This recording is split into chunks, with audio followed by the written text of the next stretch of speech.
¿Qué es la justicia transicional? ¿Para qué sirve y cómo podemos aplicarla en nuestro día a día? Hoy una conversación de controversia con la maestra Daniela Malpica, fundadora de Justicia Transicional en México y directora de Justicia, Reconciliación y Derechos Humanos. En contraste, esta noche diremos mucho gusto a Jimena Romo, actriz egresada de Casa Azul Artes Escénicas Argos, quien ha trabajado en cine en películas como Voy a explotar y Como si fuera la primera vez, y en televisión en la serie Soy tu fan. Y acaba de estrenar la película Esto no es Berlín. Mucho gusto igualmente a Santiago Arau, fotógrafo. A los 15 años, su abuelo le regaló su primera cámara. En Las Vegas compró de forma clandestina su primer dron y hoy es ya un maestro de la aerofotografía.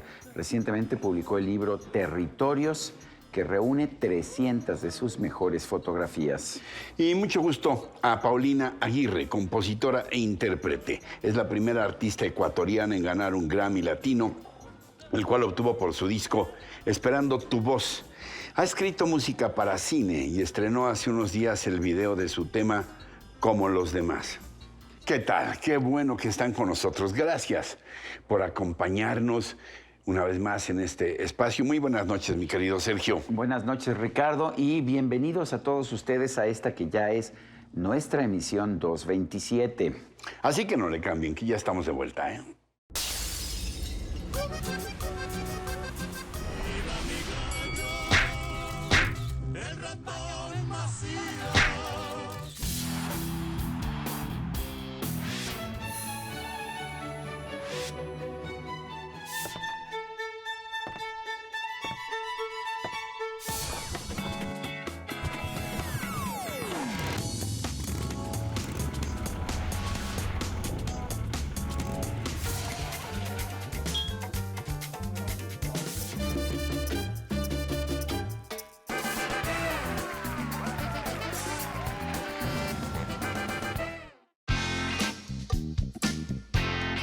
Daniela Malpica Neri es licenciada en Derecho por la Universidad Iberoamericana y maestra en Derechos Humanos por la Universidad de Essex en el Reino Unido.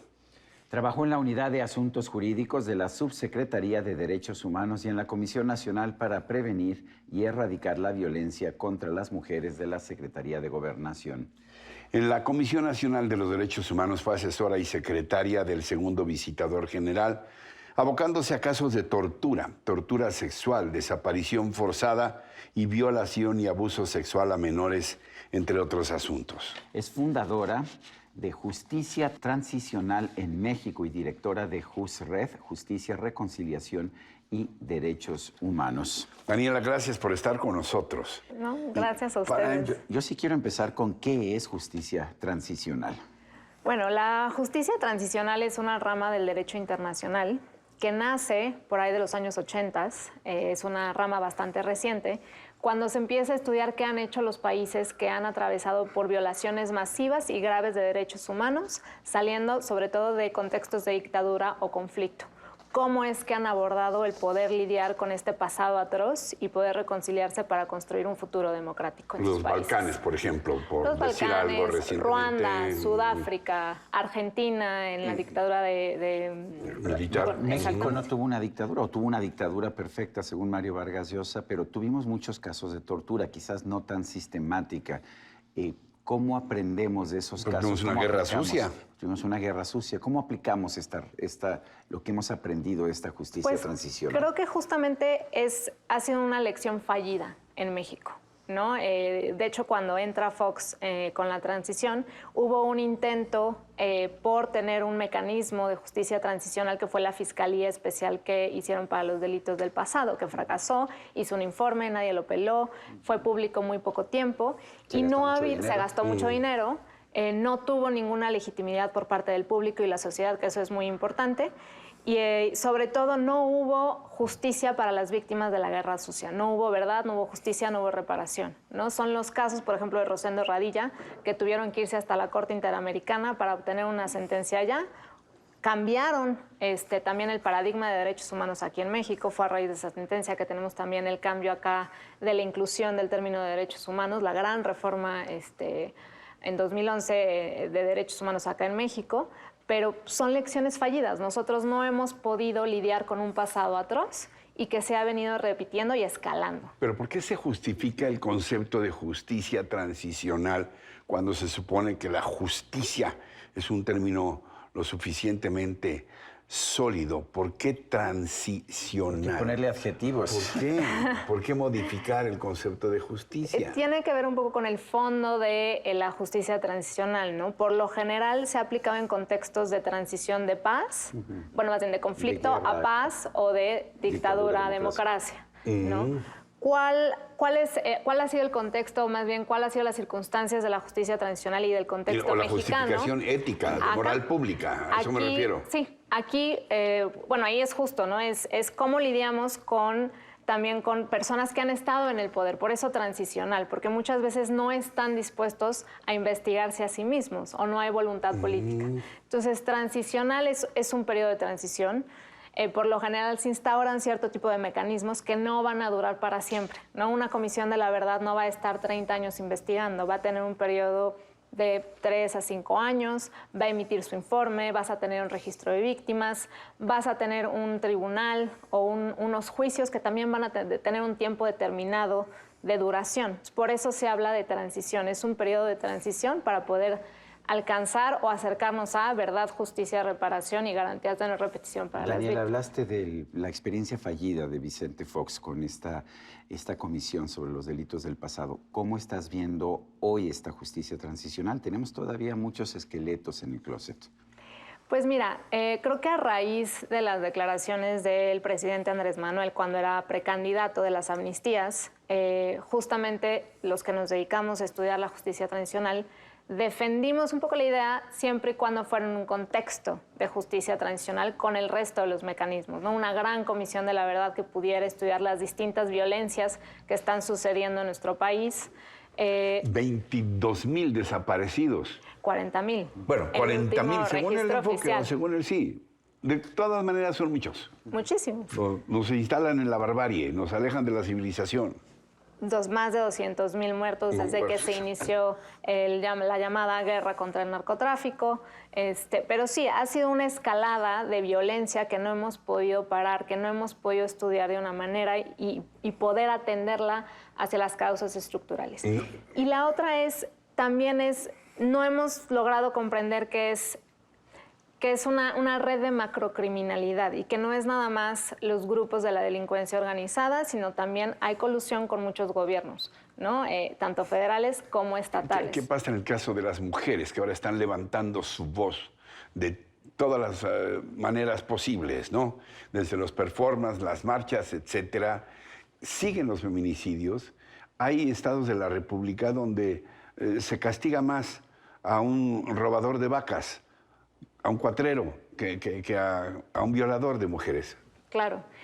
Esta es otra característica que busca poner énfasis la justicia transicional. Las mujeres, como bien sabemos, sufrimos violencia. No obstante, sufrimos violencia de manera diferenciada en situaciones de conflicto. Hay ciertas características que se diferencian de los tipos de violencia que sufren las mujeres en otros países donde no hay dictaduras, donde no hay conflictos. Ellas no tienen el riesgo de si son detenidas por un grupo de la delincuencia organizada, por autoridades militares, marina o locales, de sufrir tortura, y en este caso, tortura sexual, ¿no? El riesgo de las mujeres es mucho mayor.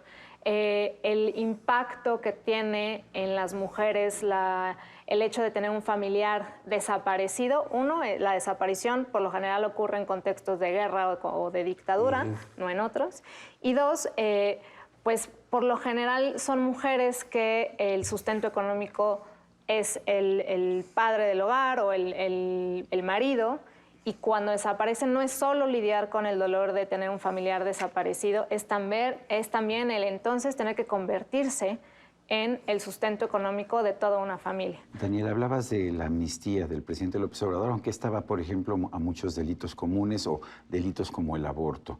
¿Qué tendríamos que estar haciendo? Si tú tuvieras una cita con el presidente de la República o con los líderes del Congreso, ¿qué les dirías? ¿Qué tenemos que hacer en este momento para ver hacia adelante? Creo que yo les pediría que regresáramos a la propuesta una propuesta ciudadana que ya existe, además, de poder establecer mecanismos de justicia transicional, una gran comisión de la verdad, un mecanismo contra la impunidad, en donde podamos, por ejemplo, ver juicios en contra de altos mandos, como el caso de García Luna, aquí en México, no en Estados Unidos, y no solamente por corrupción o por recibir sobornos y permitir el trasosiego de droga, ¿no? Sino por lo que eso representa. El permitir la operación de un cartel significa millones de vidas aquí en México que han sido manchadas con sangre por la violencia que eso permitió. Esto no te va a hacer gracia, pero me parece que era el ciudadano Montesquieu quien decía, si quieres dar la impresión de que te interesa resolver algo, aunque realmente no lo sea, forma un comité. ¿Qué características, voy a la parte positiva para que no te enojes, Claro. debieran tener estos organismos, las comisiones de la verdad, para que verdaderamente funcionen? Porque, por desgracia, hemos visto muchas comisiones que se han formado y luego pasa el tiempo y se diluyen. Creo que el primer paso en el caso mexicano sería el requerir de manera obligatoria asistencia de Naciones Unidas. Tendría que ser una comisión mixta en la cual no nada más hubiera personas mexicanas liderando la comisión, sino también personas extranjeras. Lo mismo con un mecanismo contra la impunidad, ¿no? Aquí creo que no hay confianza en nuestras propias instituciones precisamente por lo que dices, ¿no? Nos hemos abocado a crear instituciones, que una fiscalía nueva o más bien cambiar de procuraduría de fiscalía. No hemos logrado esa transición.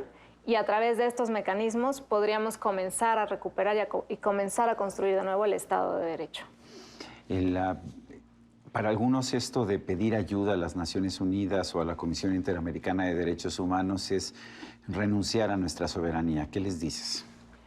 Yo creo que no es renunciar a nuestra soberanía y que sería justamente el no renunciar, sería el símbolo más fuerte de que no hemos renunciado a ser México y el poder recuperar nosotros el Estado de Derecho. No tendría nada de malo el poder solicitar por un periodo determinado en mecanismos determinados asistencia internacional. Daniela Malpica, ¿algo más que quieras puntualizar sobre este tema que te apasiona? Pues ojalá que la gente se informe, que nos busquen. ¿Dónde? Tenemos una página de internet, también estamos en Twitter, para que nos busquen y con todo gusto www.jtenmexico.org y el Twitter también es @jtenmexico. Estamos a sus órdenes y pues esto es algo que tiene que venir de la exigencia ciudadana, ¿no? Daniela, gracias. Ha sido muy aleccionador y muy grato platicar contigo. Gracias. A ustedes muchas gracias. Nosotros continuamos.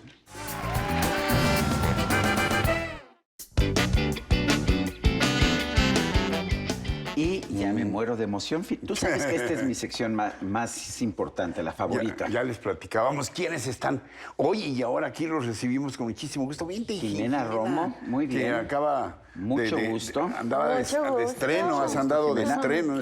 Ya lo decíamos. Tú perdonarás. No, está muy bien. Santiago, mi cuate, me muero de ganas de hacer un reportaje con Santiago. Hiper anchi fotógrafo de las alturas, ya les Santiago Arau, decíamos. muy bien. Y Paulina Aguirre, pásale, Paulina. Paulina, Muchas cantante, gracias. compositora, Bien. todo muy bien. Mucho gusto, Paulina. Qué bonito Encantada. collar. A ver, déjame. Sí. Perdón, son dos. Y pero a los ver. dos Aguas, están guapos. aguas. Muy Aguas. bien. Mira qué bonito Con el collar. cuate es peligroso, ¿eh? Porque Ah, ya. tanto marrumaco, bebecitos y ¿De todo. qué es este collar? Es hecho por un diseñador ecuatoriano indígena que tiene una mezcla de piedra, pues con algún tipo de De joyita. allá Muy lindo. de Ecuador, fíjate. de tu tierra me recuerda a De- Galápagos, oye, qué Sí. lugar tan maravilloso. Sí, muy lindo. ¿No? Sí, Qué precioso. bueno que Ecuador peleó durísimo contra Estados Unidos, que quería agandallarse las islas, ¿no?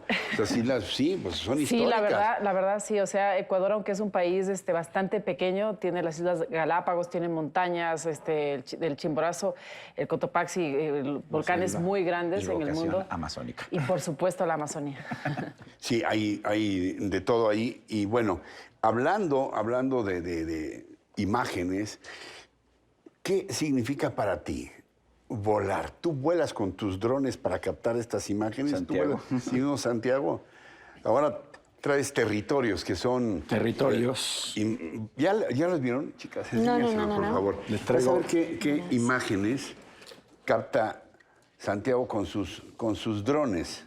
Es todo un arte. ¿Qué tanto de tecnología y qué tanto de inspiración, Santiago, en tus cosas? Esta fotografía que después... ¿Este es donde salimos? Es Aztlán, se supone. Aztlán, claro. Que está en Nayarit. Por Se llama eso digo, Mezcaltitán. ¿de dónde salimos? De donde salimos... El origen. El origen de los mexicas. Así es. Se supone que de ahí sale... Porque los tepiteños no salieron de ahí, ¿verdad? No, los tepiteños salimos de un Pues probablemente lugar sí, ¿no? muy distinguido. Bueno.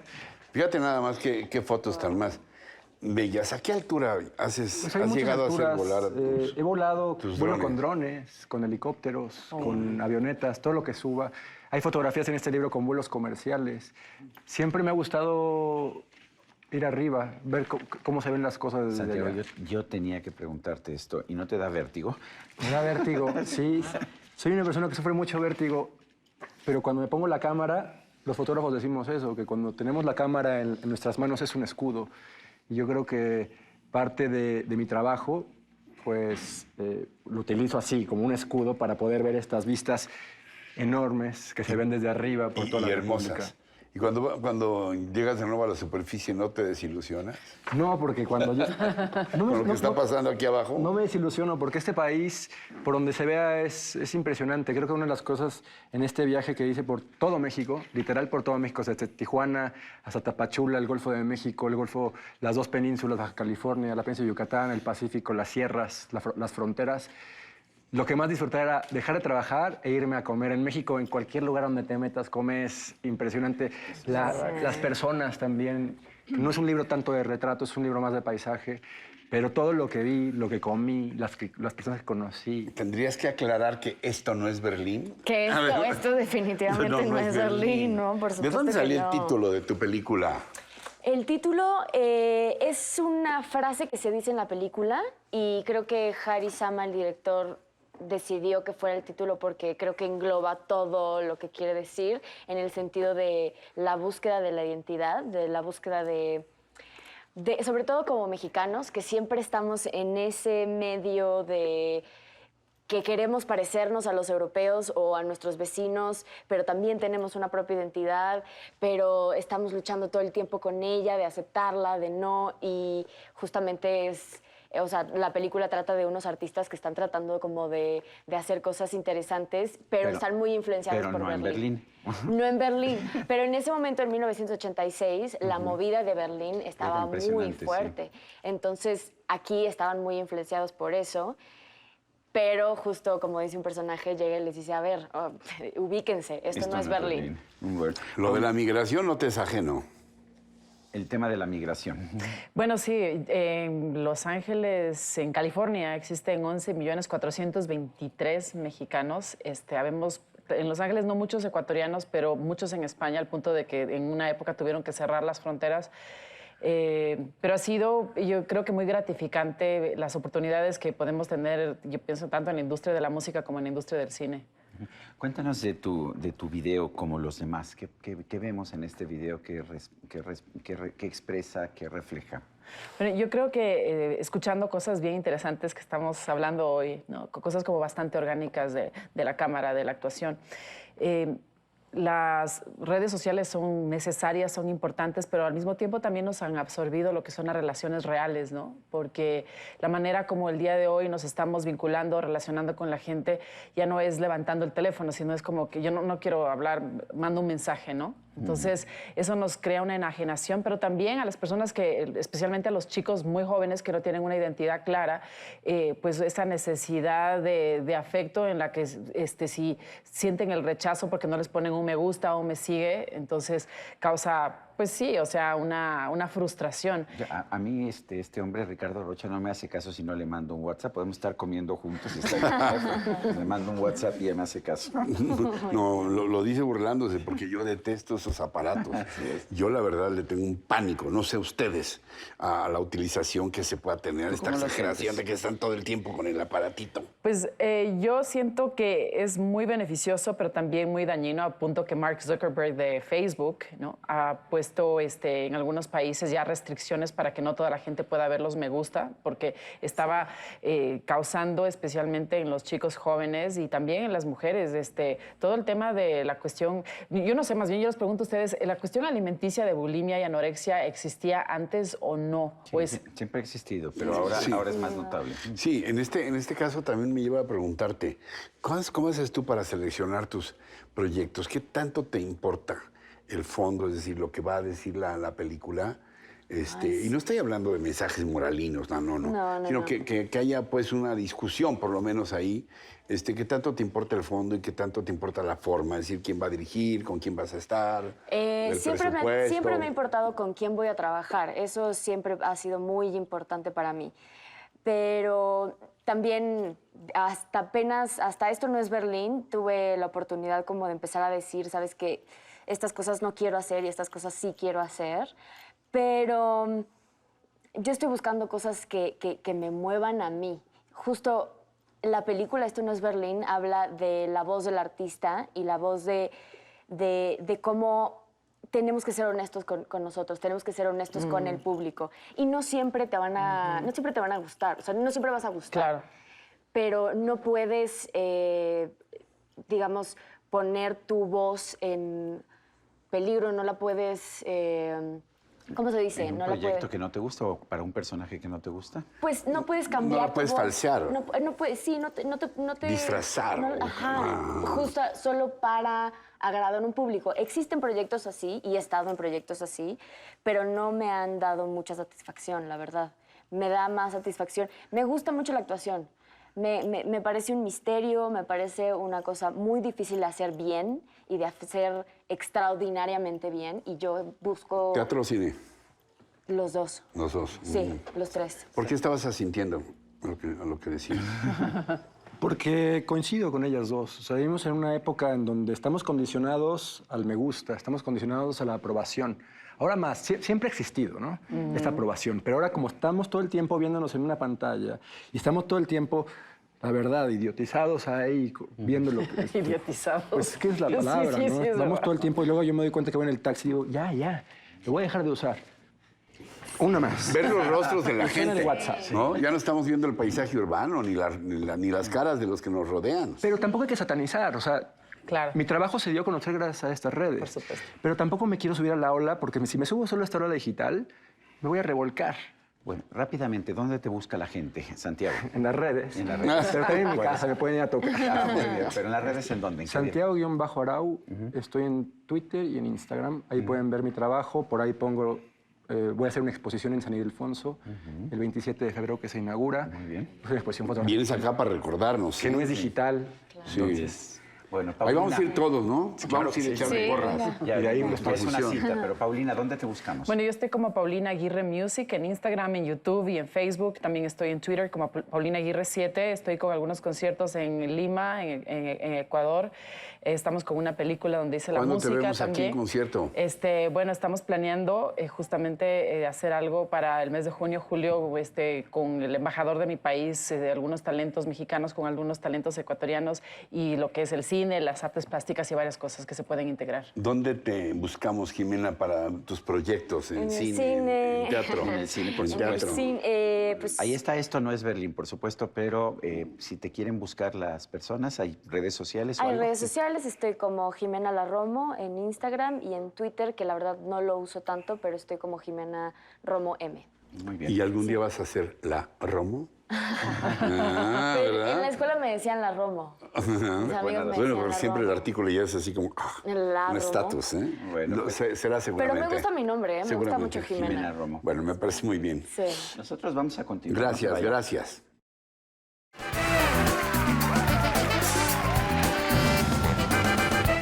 Bueno, pues así, muy imaginativos, llegamos al final. ¿Y qué?